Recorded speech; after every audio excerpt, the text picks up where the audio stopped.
And it was only in the past 5 years when all this evidence would emerge, and I'd be like, well, that's not true. It doesn't seem true to me. Like, I don't know what the truth is, but I can tell when someone's lying. It's my one gift. And I would see these people lying, and I'd be like, why are they lying? Like, I know they're lying, but why? And so I really came to this, like, at the age of 50. Like, that's very late. It's like, I never for a second thought UFOs. What changed your attitude at 50? The evidence. Which is what? Well, oh my gosh. The Pentagon was required by the last defense authorization bill to, like, produce some of their files on UFOs, and it turns out they have known about this since the end of the Second World War, which ended in 1945. Been a huge increase during the war as well. Huge increase in UFO sightings, in UFO crashes, and it turns out the federal government has been tracking this for 80 years and lying about it. So why? Well, that's a great question, and I can't answer it. I have theories, but I don't know. But here's what I learned. The first question is this real? Or am I just being a crazy person who's spending too much time on the internet? Well, this summer, we got a call. We didn't reach out. This person called us. Lexi, who's standing right there, who's a genius, one of our producers, gets this call from this guy who's a tenured Stanford medical school professor, and he wants to come on the show. Now, this guy has a couple patents, and so he's rich. And he's got tenure at one of the most prestigious schools in the world. So, like, he's not a flake. He comes on and he's like, 11 years ago, the US government reached out to me because I'm an expert on head injuries, on brain injuries, traumatic brain injuries. As a physician, they had all these court cases from families of US servicemen, over 100, who'd been killed by UFOs. The Department of Defense was refusing to give them death benefits or medical benefits. And he's like, so they're in the courts. And I was like, there are over 100 servicemen killed by UFOs? Like, what? He's like, yeah. And there are court cases about it. I'm like, why isn't this on the front page of the New York Times? I don't know.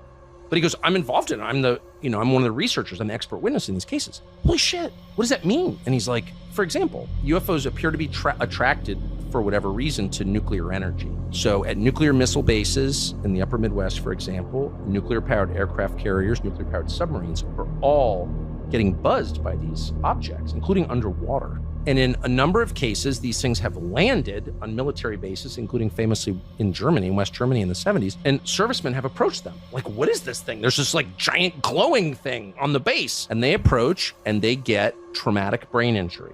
Like, they are rendered. Like, they get brain damage or they're killed. And he studied their brains. And they have, this is all totally real. This is the Department of Defense, dude. And they've all had this damage from some kind of powerful energy that we cannot identify. So then this guy's like, wow, he's just a scientist. He never believed in UFOs. He's like, this is real. I cannot believe this is real. This is like crazy. He should do research on it. He's still at Stanford.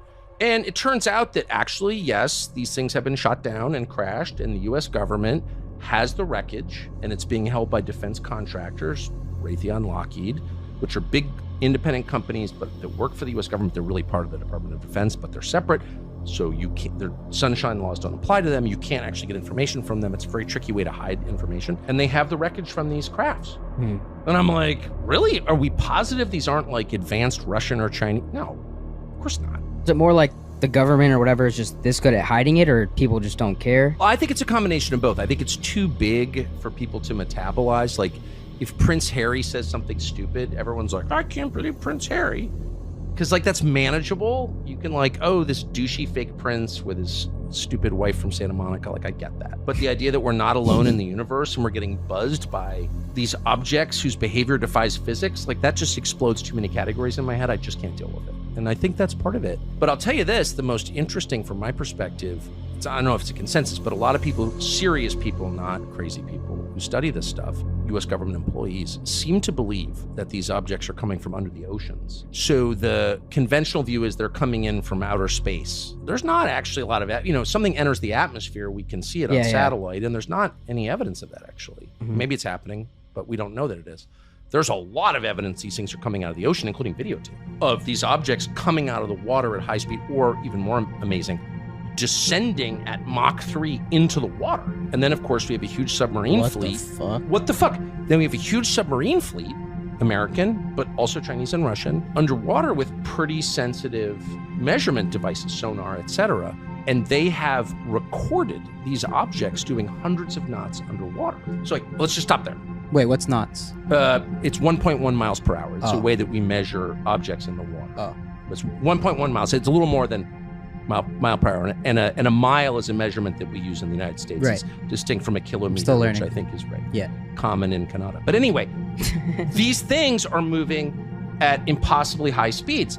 So let's just apply common sense for 1 second.